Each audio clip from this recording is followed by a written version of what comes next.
sense of America. He had a very strange sense of America. I worked with him on a film called Year of the Dragon, which was popular in France, but I don't think it's my best. I don't think it was Mike. It was Dino De Laurentiis.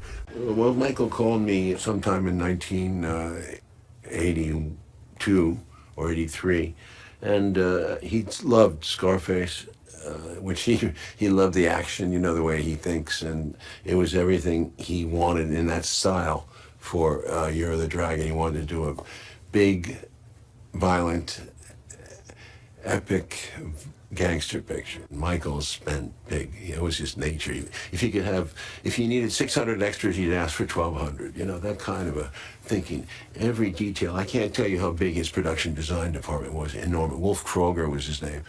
But the details were almost like, I tell you, counting the parking meters and knowing things that you didn't have to know to make a movie. You know, movies have a certain imagination.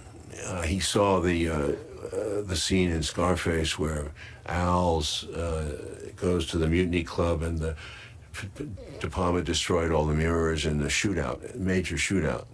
Michael wanted to outdo that. He insisted that we have a shootout like that. It didn't make sense at a certain point. And the character of Stanley White became more and more and more like Michael, which is more obsessive.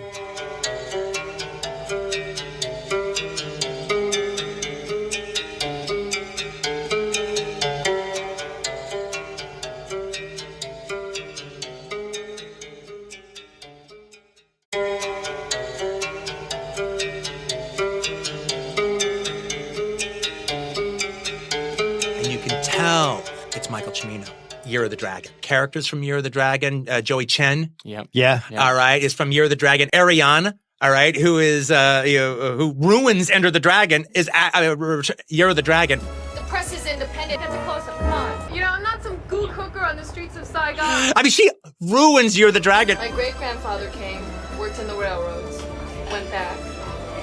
My grandfather worked in a gold mine. He also went back. Movies in the 80s suck so bad.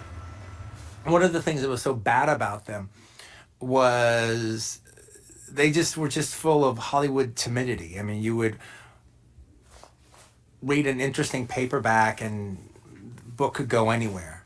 But then, like, if they ever did a movie about it, you knew they weren't going to go everywhere, that they would dumb it down. It was like, it was just like the 50s all over again, except it was all self-imposed. And, but there were a few movies that broke that line. There was a few movies that like went further than you expected them to, and they kind of existed on a different plane than all the other movies, especially when it comes to like an action crime kind of thing. And but you can kind of count them on one hand, and it was it was definitely De Palma's Scarface was definitely one of them. Michael Mann's Manhunter was one of them. William Friedkin's To Live and Die in L.A. was one of them. Hal Ashby's 8 Million Ways to Die was another one. But the fifth one that like makes it a trifecta is Year of the Dragon. And that's it, as far as I'm concerned. Some say an act of revenge linked to the restaurant massacre, but no one knows.